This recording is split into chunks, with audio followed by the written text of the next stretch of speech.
You've reached the place where even the unfulfilled desire is pleasing to you? Yeah. Yes. That's a big test, isn't it? Liars, liars, liars. Well, when you say that and mean it, that there are things I want that I have not yet managed to achieve vibrational harmony with. In other words, it's an idea that's relatively new to me, and it's different from what I usually think or believe. And so I haven't been expecting it long enough that it's here, but it's a new idea that I'm learning to expect. And even though I don't expect it, and it isn't here, in fact, there isn't even any evidence of it anytime soon, it's still pleasing to me that I have the idea within me, because I like the sensation of energy moving through me toward my idea, and I like the effort of lining up with it. I like having this vibrational goal. I like having the feeling of something uneasy and then working it through the power of my mind into being more comfortable. I like moving myself up the emotional scale. I like recognizing that I'm worried about it, but I want to be hopeful about it. And I like the sensation of gently moving my worry to hope, or my hope to belief, or my belief to knowing. I like the sensation of recognizing that I don't have enough money, and I like recognizing that I'm worried about it, or even frightened about it, or irritated about it. And I like training my thoughts into better feeling thoughts, because I like the sensation of feeling my worry softening and being replaced with hope. I like the sensation of my hope softening and being replaced with expectation. I like the hands-on sensation of molding the energy. I like recognizing the guidance system that is within me and my ability to move emotion, and therefore my ability to bridge vibration, and therefore my ability to adjust my point of attraction, and therefore my ability to create my own reality. I don't mind knowing that there are things that I want that I don't have, that I'm not yet vibrationally in alignment with, maybe not even yet vibrationally close to.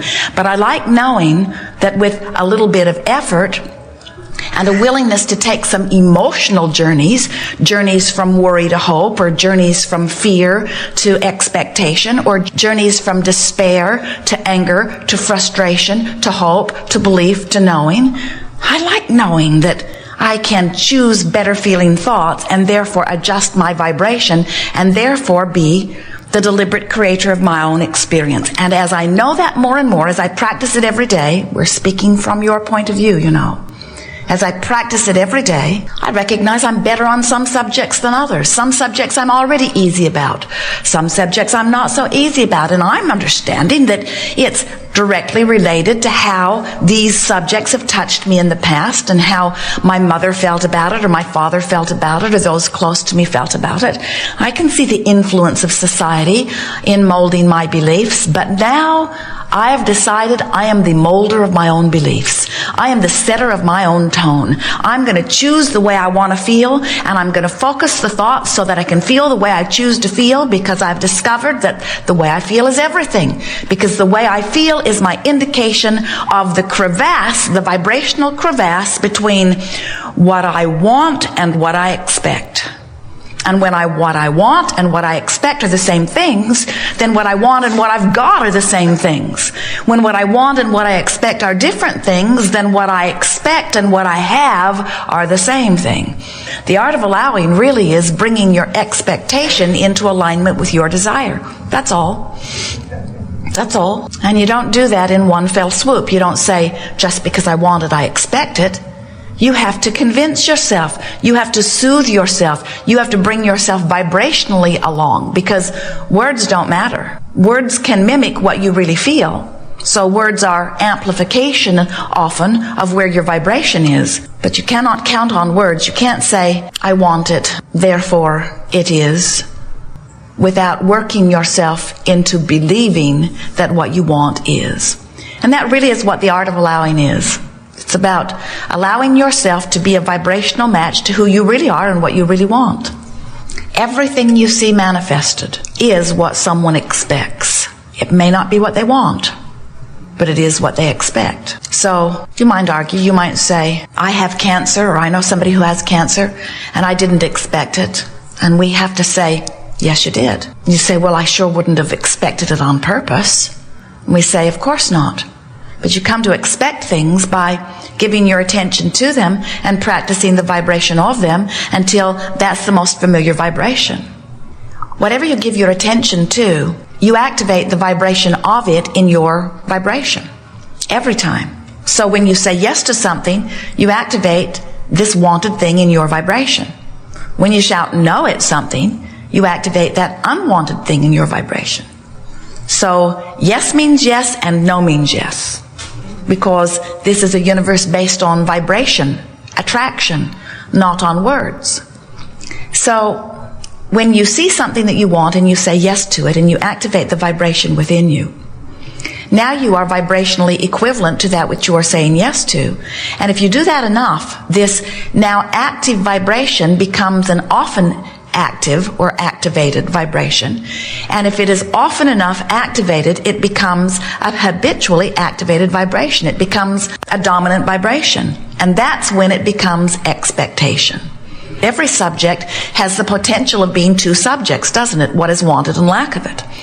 And depending upon which end of that stick you most often look at, that makes whichever end of that stick the dominant vibration within you.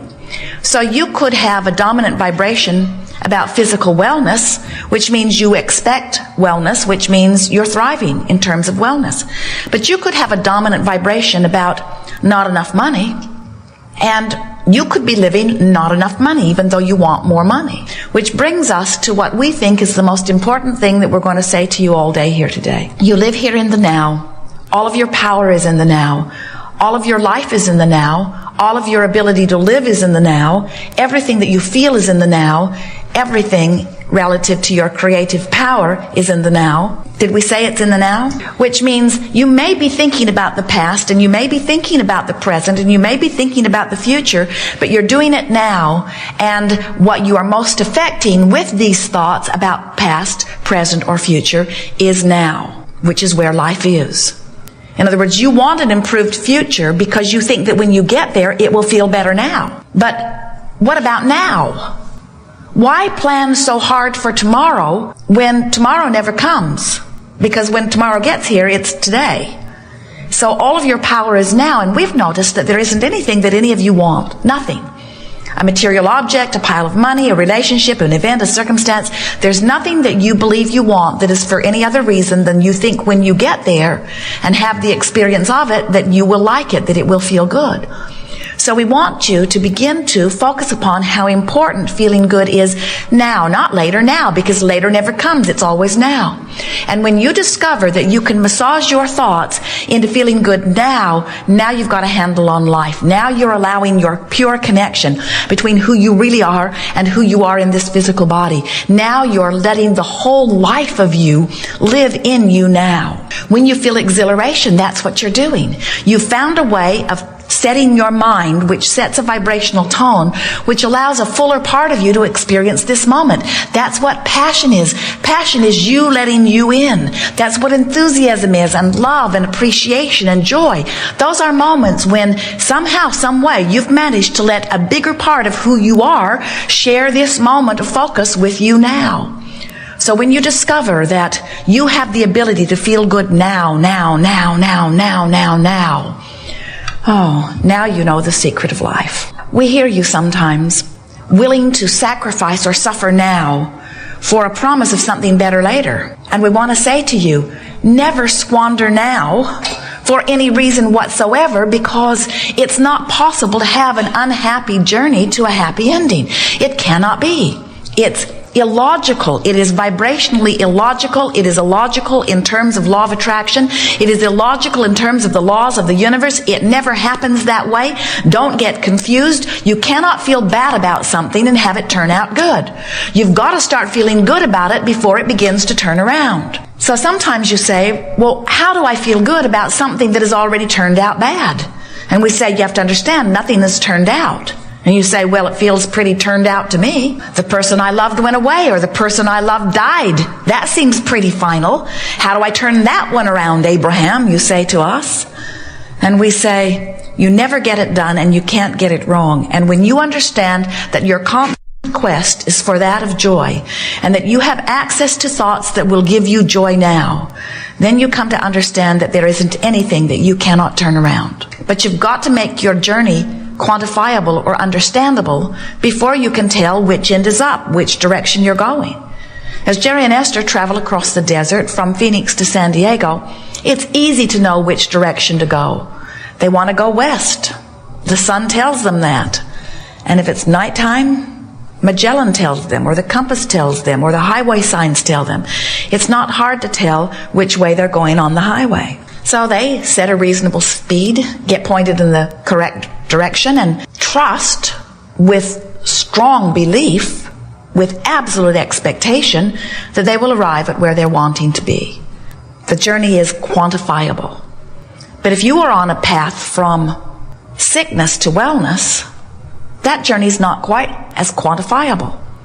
People say, come this way, try this medicine, try this surgery, think these thoughts, do these things, have this heredity in your background. Oh, you've eaten that all your life? No chance for you to be well now, they will say.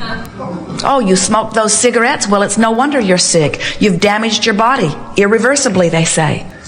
And so you have all of these voices. It's no wonder you are lost in the desert, because you're pulled this way and this way and this way. You try this and this. I want to be more slender. Oh, well, then eat this and don't eat this and don't eat this and don't eat this and don't eat this and don't eat this. It is no wonder you are lost in the desert. The journey is not quantifiable. There is a range of feeling, and if you will get a handle on the feeling, not getting hung up on the word so much, but get a handle on the feeling and decide today that in every conscious moment that you can, you're going to do your best to find the best feeling thought that you have access to, which means you're going to try to soothe yourself into a better feeling place. We've been teasing Esther and enjoying something that she has been enjoying, and we offer this to you in fun, but it makes a very good point. Sometimes when Jerry and Esther are traveling, for example, there is this sense of competition about who's right, who chooses the best path, or who knows how to hook the car up in the most efficient way. Esther likes to wait until they have a nice straight place where she can put the car right behind the motor coach, because the hitch is very tricky. You can't go backwards with it, as it has these flexible arms at first that must lock into place so that when you turn, it holds the car in the right angle. And at first, they're not locked in. You have to sort of pull forward to get them locked in. And they've had a few occasions where they've tried to hook it up on a campsite where there was too short of distance to pull forward, where they needed to make their turn before it was locked in, which is a problem. Often they had to unhook the car and look for a better way of going about it. So Esther is always wanting to look for a nice straight place, and Jerry is hoping and wanting to hook it up right where it sits on the camp spot, because it's just more efficient. And so they sort of teasingly argue with one another about it. And Esther realized, as Jerry was hooking it up on the campsite the other day in Boston, and she walked around to the front of the coach and she thought, we have to turn very quickly here. I hope he's right. I hope he's got it lined up right. And then she thought, I hope we have trouble with this. And then she began to laugh, because she realized that she was more interested in being right than she was in things going well. And then she pondered that and realized that that happens with a lot of us, she said, when we feel like we are in competition for virtue, or for knowledge, or for smartness, or for the best grade. In other words, we become so programmed to compare ourselves to others and be right that sometimes we give up what matters more, which is things going well. Your world seems more bent on being right than it does in getting along. It seems more interested in discovering who has the right religion or the right truth than it does in allowing the diversity and just getting along. And so we say it's an epidemic of extreme proportion in your humanity these days, where you have lost sight of what really matters, which is how I feel right now, which is how well connected I am with my source, as you are vying for a competition of appropriate behavior as assigned by some other criteria that keeps moving around on you.